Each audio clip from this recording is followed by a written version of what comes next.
Good morning, students. Today we will start a new chapter number 4, sorting material into groups. Sorting material into groups, it means material को groups में बांटना या फिर समूह में बांटना. So first of all, we should know what is the material. Material होता क्या है? You all know. Suppose you are in classroom, you will see blackboard, chalk, desk, table, chair, fan, etc. Now suppose you are in bedroom, you see bed, chair, table, cupboard, clothes, shoes, etc. And when you are in kitchen, you may find utensils, gas stove, microwave, water, milk, etc. आप अपने चारों तरफ बहुत से object देखते हैं, but ये सारे ऑब्जेक्ट जो हैं जिस चीज से बने हैं, it means any substance which can be used for making object. यानी कि जो सब्सटेंस हम किसी भी ऑब्जेक्ट को बनाने में यूज करते हैं वो हम क्या होता है, वो मटेरियल होता है. फॉर एग्जाम्पल, सपोज मेरे पास में ये बोतल है, ये पेन है, ब्लूटूथ है, तो इनमें सब में हम क्या मटेरियल यूज कर रहे हैं, प्लास्टिक. सो इन ऑब्जेक्ट को बनाने में जो हम सब्सटेंस यूज करते हैं उसे हम क्या बोलते हैं, मटेरियल. फॉर एग्जाम्पल, आपकी कॉपी है, बुक है, पेपर है, कॉपी है, बुक है, ये सब किससे बने हैं, एक मटेरियल से बने हैं, पेपर से. ऐसे ही आपके ड्राइंग रूम में देखेंगे तो सपोज चेयर्स हैं, टेबल है, कबर्ड्स हैं, तो ये वुड से बनी है, तो would is a material. So any substance which can be used for making object is called material. अब हमें ये तो पता चल गया मटेरियल होता क्या है. अब इस चैप्टर में हमें ये बताना है कि मटेरियल्स का क्लासिफिकेशन कैसे करेंगे या उनकी सॉर्टिंग कैसे करेंगे. सॉर्टिंग मतलब डिस्ट्रीब्यूट करना. तो क्लासिफिकेशन क्या होता है बेटा, the process of sorting out and grouping things according to some basis. यानी कि चीजों को अलग अलग ग्रुप में डिवाइड करना कुछ बेसिस पर, यानी कि कुछ आधार पे या उनकी कुछ प्रॉपर्टीज के आधार पर जब हम चीजों की ग्रुपिंग करते हैं तो उसे हम क्लासिफिकेशन बोलते हैं. क्लासिफिकेशंस कि क्या एडवांटेज होते हैं, यानी कि क्या लाभ होते हैं. हमें हर चीज का कोई ना कोई फायदा होता है, तो तभी हम वो काम करते हैं. तो क्लासिफिकेशन करने के लिए हमारे पास में क्या बेनिफिट्स हैं. First, identification. इट मीन्स हम किसी चीज को आइडेंटिफाई इजीली कर सकते हैं. सपोज बेटा आप लाइब्रेरी में जा रहे हो, तो लाइब्रेरी में आप देखोगे कि बुक्स की अलग अलग रोज बनी होती है, एक ही साथ सारी नहीं होती. सपोज साइंस में गए हो, साइंस की लाइब्रेरी है, वहाँ पे फिजिक्स की अलग होगी, केमिस्ट्री की अलग होगी, बॉटनी की अलग होगी, जूलॉजी की अलग होगी. तो ये आप देखोगे ग्रुप्स में कन्वर्ट होंगे. क्यों? क्योंकि हम आइडेंटिफाई कर सकें इजीली, अदरवाइज तो हम ढूंढते ही रह जाएंगे. इसी तरीके एक एग्जांपल, ग्रोसरी शॉप में जाते हो तो आप देखते हो शॉप जो है वो अलग अलग रो में होते हैं, शैम्पू अलग रो में होते हैं, और बिस्किट्स अलग रो में होते हैं, चॉकलेट्स अलग रो में होते हैं. इट मीन्स उनको क्या है, अलग अलग ग्रुपिंग करके उनका रखा जाता है ताकि हम उन्हें आइडेंटिफाई कर सकें. इसी अकॉर्डिंग सिमिलर और डिसिमिलर थिंग्स को भी हम अलग करते हैं. Sorting of similar and dissimilar things. Now locating things conveniently. It means चीजें जो हैं वो इजीली हमें मिल जाती हैं, कन्वीनियंटली मिल जाती हैं. Okay. Easy and more meaningful study. और किसी चीज की हमें स्टडी करनी हो तो अगर हमने क्लासिफिकेशन कर रखा होता है तो हम इजीली कर पाते हैं, अदरवाइज जो मैटर है वो सारा मिक्सअप हो जाएगा. तभी तो हम क्या करते हैं बेटा, इंग्लिश की कॉपी अलग बनाते हैं, हिंदी की कॉपी अलग बनाते हैं, मैथ्स की अलग बनाते हैं। अगर सपोज करो ये सब काम हम एक ही कॉपी में कर देते हैं तो क्या हम इजी रह सकते हैं, हमारी स्टडी अच्छी हो सकती है? नो। तो easy and more meaningful study के लिए भी क्लासिफिकेशन जरूरी है। क्लासिफिकेशन की बहुत से एडवांटेज हैं। सपोज आप क्लासिफिकेशन नहीं करते, सपोज एक आप रेडी वाले के पास जाते हैं तो वो सारे फ्रूट्स रखता है, अगर वो फ्रूट्स को सबको मिक्स करके रख दे तो क्या आप इजीली ले पाएंगे उससे? नहीं, उसको भी ज्यादा टाइम लगेगा और आप भी अलग करेंगे तो आपको भी ज्यादा टाइम लगेगा। तो वो अलग अलग करके रखता है, क्यों? ताकि कन्वीनियंट हो सके आप। इसलिए classification is very important.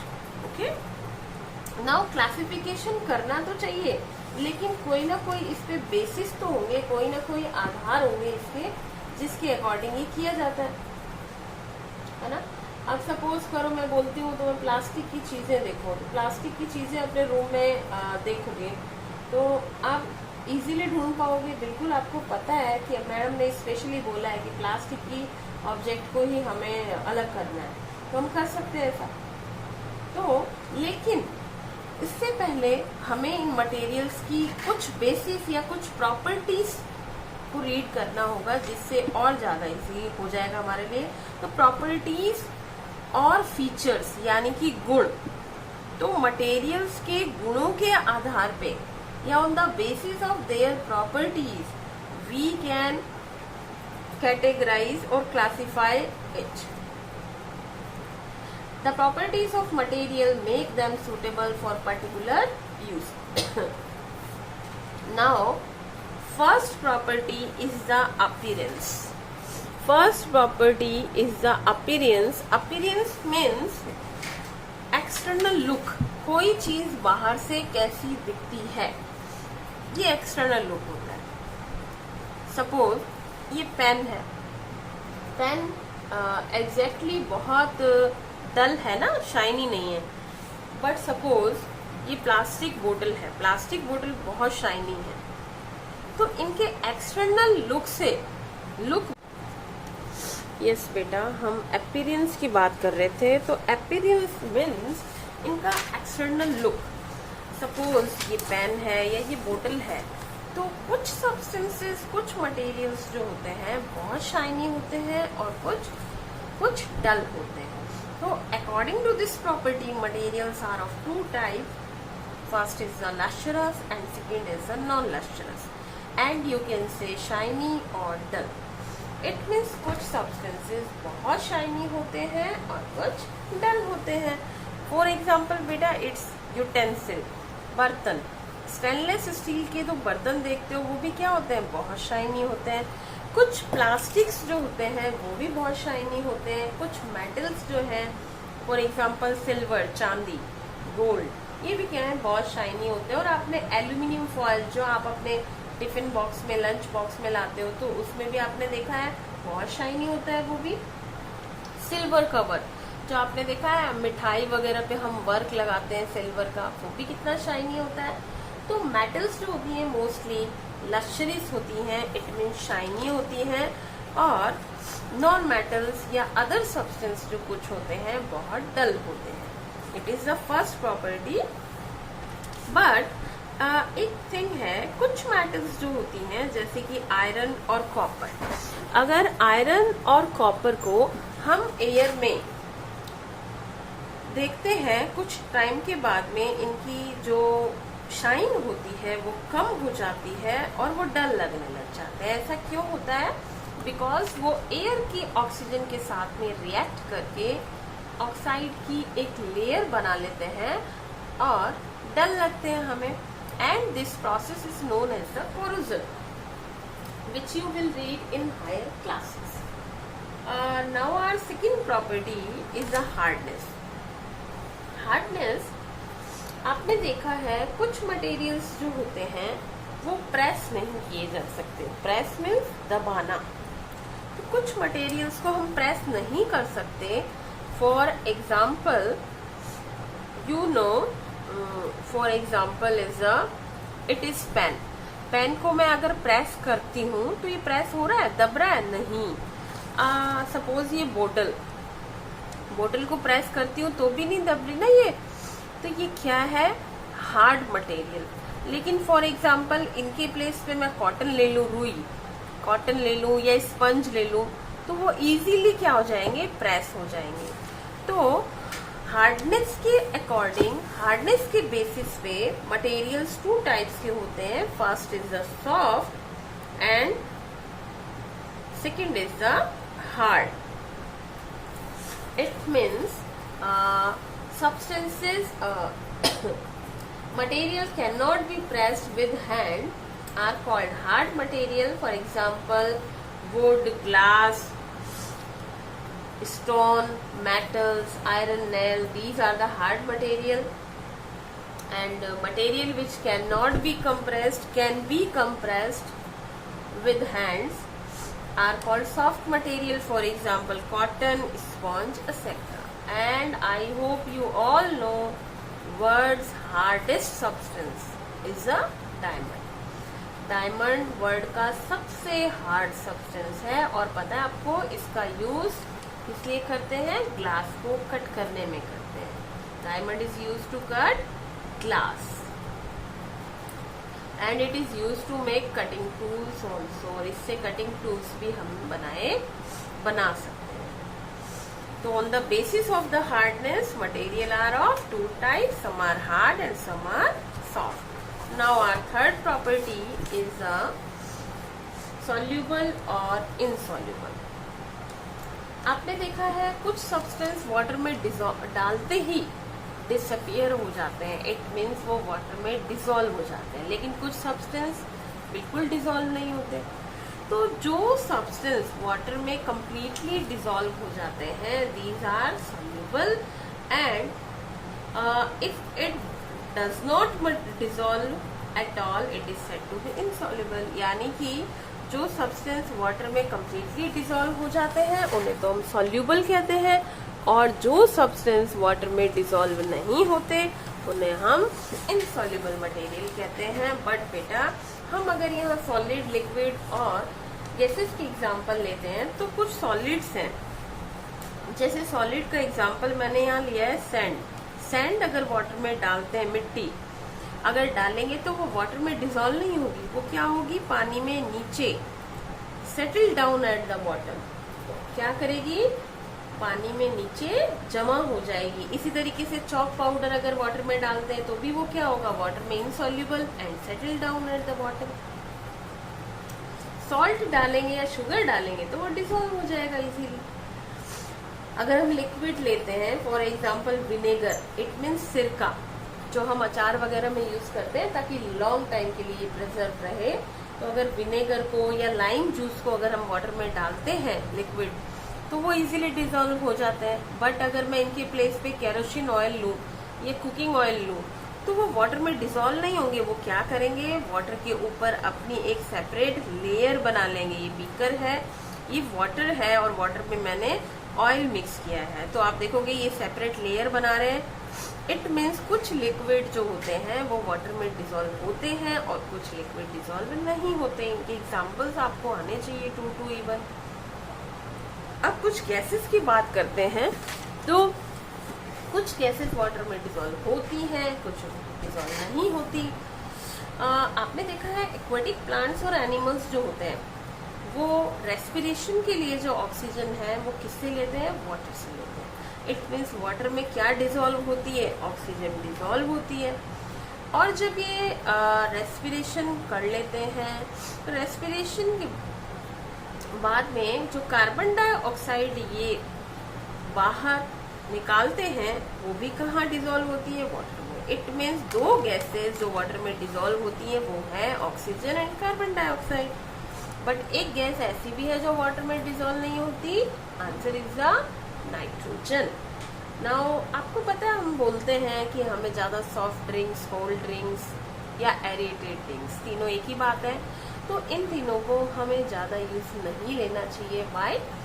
Because it contain carbon dioxide dissolve in water, क्योंकि इसमें पानी में ज़्यादा से ज़्यादा कार्बन डाइऑक्साइड डिजोल्व होती है, तभी तो हम खोलते हैं तो एकदम से बबल्स बाहर आते हैं, वो कार्बन डाइऑक्साइड गैस के कारण आते हैं। ओके, तो यू शुड लर्न इट कि एरेटेड ड्रिंक्स में कार्बन डाइऑक्साइड गैस होती है।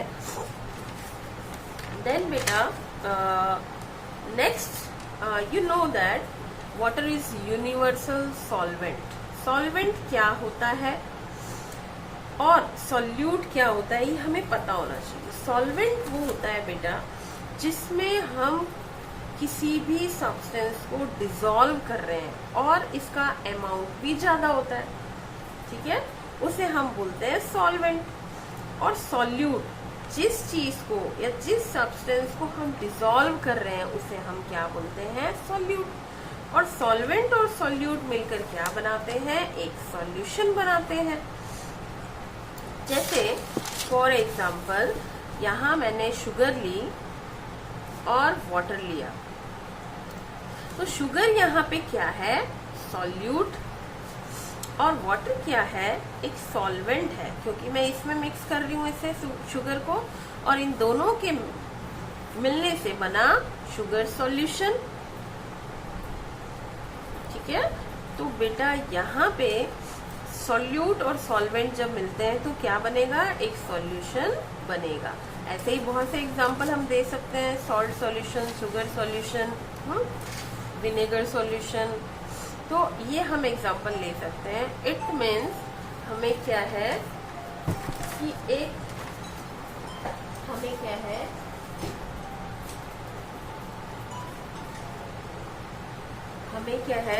कि एक सॉल्यूट और सॉल्वेंट को मिक्स करने से सॉल्यूशन मिलता है।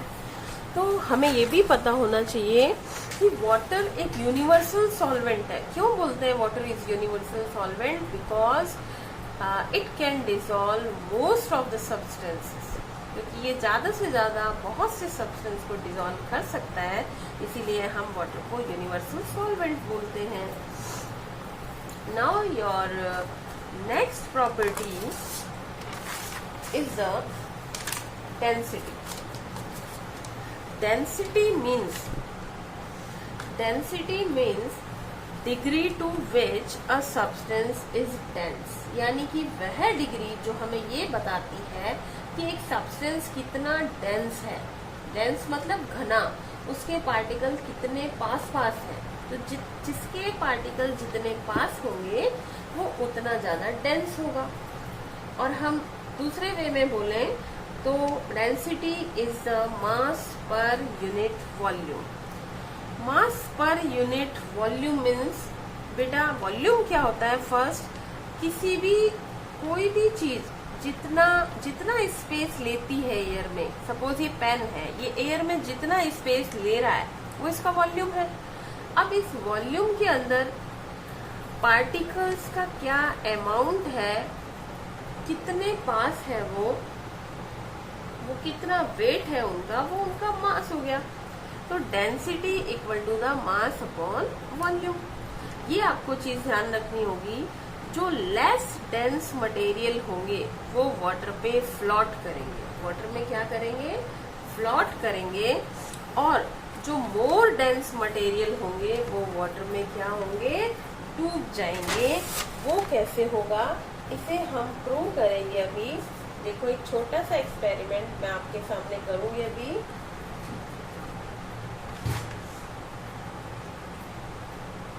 अब देखो हमारे पास में बेटा एक ग्लास ऑफ वाटर है, पानी का ग्लास लिया हमने, बिल्कुल इजी थिंग। आप देखोगे यहाँ पे मेरे पास में दूसरी मटेरियल्स हैं जिनको मैं अभी प्रूव करने के लिए यूज करती हूँ।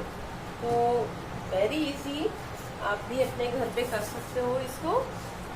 तो यहाँ देखो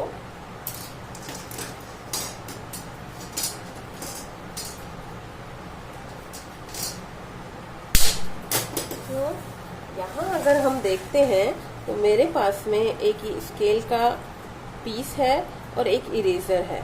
तो इरेजर अगर मैं डालती हूँ, देखो ये नीचे गया, shrink down. Why, because eraser की डेंसिटी जो है वो वाटर की डेंसिटी से क्या है, क्या होगी वाटर की डेंसिटी से, ज़्यादा होगी तभी तो ये नीचे गया।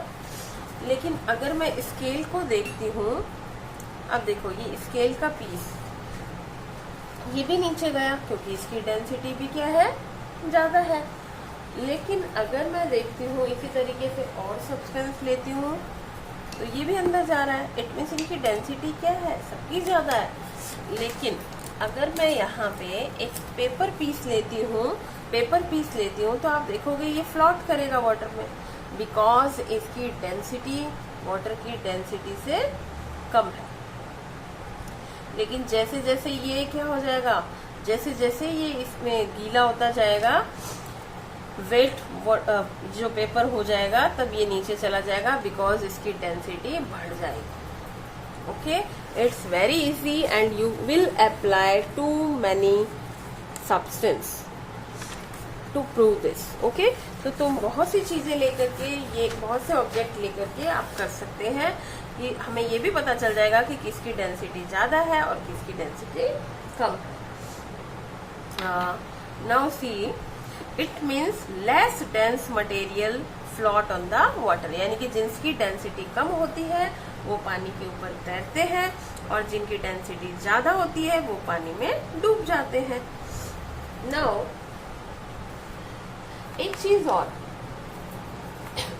इट मीन्स सपोज करो एक सॉलिड है और एक लिक्विड है, उन दोनों की सेम डेंसिटी है, तो क्या होगा? तो आप देखोगे if the density of a solid is same as that of a liquid, अगर एक सॉलिड की डेंसिटी एक लिक्विड की जैसी है बिल्कुल, तो क्या होगा? सॉलिड जो होगा वो बिल्कुल लिक्विड की सरफेस के नीचे फ्लोट करेगा। ठीक है, सॉलिड जो होगा बिल्कुल लिक्विड की सरफेस के नीचे फ्लोट करेगा। It is the key fact, so learn it. If the density of a solid is same as that of a liquid, then it float just below the surface of the liquid. Now listen बेटा, suppose हम एक दो और example देते हैं। तो हमने यहाँ देखा कि यहाँ एग्जाम्पल लिया था हमने, वाटर के ऊपर हमने ऑयल डाला तो ये अपनी सेपरेट लेयर बना रहा है। क्यों? बिकॉज वाटर की डेंसिटी, ऑयल की डेंसिटी वाटर से कम होती है और जिन भी मटेरियल्स की डेंसिटी कम होती है वो वाटर पे फ्लोट करते हैं, अदरवाइज सिंक हो जाते हैं। अगर सपोज करो सैंड है या हमने चॉक पाउडर लिया है तो भी क्या है, उसकी डेंसिटी जो होगी वो वाटर से ज्यादा है, इसीलिए वो नीचे की तरफ बैठ जाते हैं, settle down at the bottom.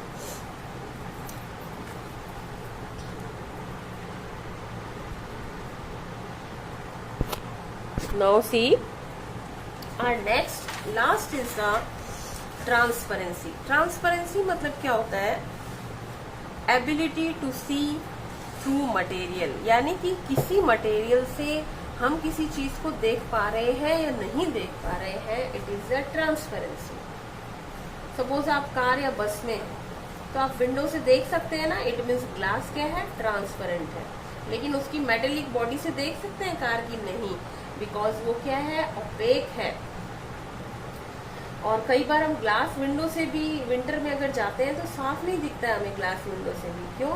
क्योंकि उस पर फ्रॉस्ट, ओस की जो बूंदे होती है वो आ जाती है, जिससे वो उसकी ट्रांसपेरेंसी कम हो जाती है। तो transparency is a condition to being transparent. आपने देखा है प्योर वाटर जो है वो भी क्या है, प्योर वाटर वो भी ट्रांसपेरेंट है। प्योर वाटर से भी हम देख सकते हैं। सपोज ये बोतल है, ये बोतल भी क्या है, बिल्कुल ट्रांसपेरेंट है। ये बोतल भी क्या है, ट्रांसपेरेंट है, जिससे हम देख पा रहे हैं इस लिक्विड को। बट ये बोतल ट्रांसपेरेंट नहीं है, इसमें क्या है आपको नहीं पता है। तो ये क्या है, ओपेक है। एयर क्या है, जिसके थ्रू मैं आपको देख सकती हूँ या आप मुझे देख सकते हैं या आप किसी भी चीज को देख सकते हैं। Because air is a transparent, we can see, हम देख पा रहे हैं एक दूसरे को। अगर एयर ट्रांसपेरेंट नहीं होती तो हम नहीं देख पाते। इसी तरीके से pure water is also transparent. Pure water जो होता है वो भी ट्रांसपेरेंट मटेरियल है, तभी तो हम देखो वाटर के अंदर इन चीजों को देख पा रहे हैं। क्यों? क्योंकि प्योर वाटर क्या है, ट्रांसपेरेंट होता है। तो ट्रांसपेरेंट की एग्जांपल, आप ट्रांसपेरेंट क्या होता है exactly? Material through which you can see clearly and light passes fully through this material, for example glass, some plastic, etc. Now, translucent, material through which you can see only partially, यानी कि थोड़ा थोड़ा हम देख सकते हैं उसको. Light passes only partially. For example, oily paper. आपने फैट टेस्ट में हमने देखा था, अगर हम पेपर पे ऑयल की एक ड्रॉप डालेंगे, अगर हम पेपर है इस पे हम अगर ऑयल की ड्रॉप डालते हैं तो ये क्या हो जाएगा? ऑयली हो जाएगा.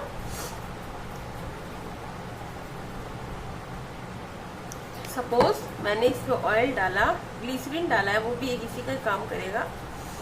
तो हम देखते हैं कुछ टाइम के ये ऑयली हो जाएगा, है ना.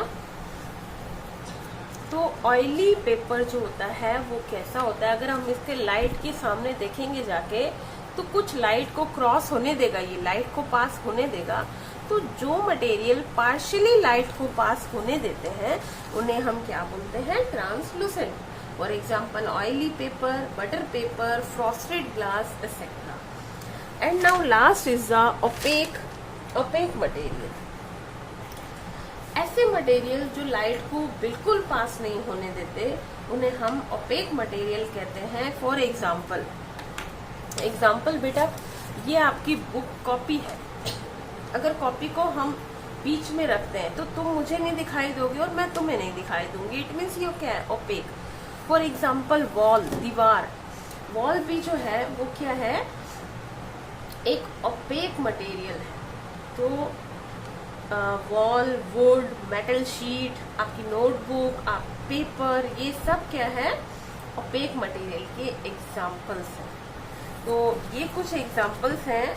It means according to transparency materials are of 3 types: transparent material, translucent material and opaque material. Now कुछ कॉमन प्रॉपर्टीज जो है हम कुछ मटेरियल्स की देख सकते हैं. फॉर एग्जाम्पल वुड कैसा है? वुड की अपीयरेंस बिल्कुल डल है, हार्ड होता है वुड, है ना. वुड इनसॉल्युबल होता है वाटर में. इसकी डेंसिटी कैसी होती है? लोअर होती है वाटर से. और कैसा होता है? ओपेक. तो ऐसे हर मटेरियल्स की प्रॉपर्टीज को हम अलग अलग डिफाइन कर सकते हैं. जैसे मेटल है, वो कैसा है? शाइनी अपीयरेंस है उसकी, हार्ड है मटेरियल और इनसॉल्युबल है, और इसकी डेंसिटी वाटर से ज़्यादा है, इसीलिए मेटल की कुछ भी हम चीज़ डालेंगे वो पानी के अंदर जाएगी नीचे. ओपेक है. एक चीज़ और, कुछ सब्सटेंस बहुत स्मूथ होते हैं, यानी कि उनकी सरफेस बिल्कुल स्मूथ होती है. फॉर एग्जांपल इस पेन की तरह, फॉर एग्जांपल इस बॉटल की तरह बिल्कुल स्मूथ है. लेकिन कुछ की सरफेस जो होती है बहुत रफ होती है. जैसे ये पेपर रफ है, तो कुछ रफ होते हैं और कुछ स्मूथ होते हैं. तो ये कुछ प्रॉपर्टीज हैं, इनके अकॉर्डिंग आप हर मटेरियल की प्रॉपर्टीज दे सकते हो बेटा. जैसे ग्लास है, ग्लास की अपीयरेंस कैसी है? शाइनी है, हार्ड है ग्लास, स्मूथ है, इनसॉल्युबल इन वाटर है, हायर डेंसिटी है वाटर से. एंड ग्लासेस कुछ ट्रांसपेरेंट भी होते हैं, कुछ ट्रांसलूसेंट भी होते हैं बेटा. जैसे फ्रॉस्टेड ग्लास है, वो क्या है? ट्रांसलूसेंट है. सिंपल ग्लास जो होते हैं वो ट्रांसपेरेंट होते हैं. तो ये तुम कुछ मटेरियल्स की प्रॉपर्टीज को इन प्रॉपर्टीज के बेस पे बता सकते हो. तो ये बिल्कुल इजी है. इस चैप्टर में मेन हमें मटेरियल क्या है, उसका क्लासिफिकेशन क्यों किया जाता है, उससे क्या क्या बेनिफिट है, और कौन कौन सी प्रॉपर्टीज के अकॉर्डिंग उनका क्लासिफिकेशन किया गया है. जैसे अपीयरेंस है, उसके अकॉर्डिंग 2 टाइप के, लश्चरस, नॉन लश्चरस. हार्डनेस के अकॉर्डिंग 2 टाइप के, hard and some material are soft, soluble and insoluble materials. And density के according low dense material and more dense material. And according to transparency 3 types: transparent, translucent and opaque. Now students, I hope you will understand. If you have any query, you can comment me. Thanks and have a nice day.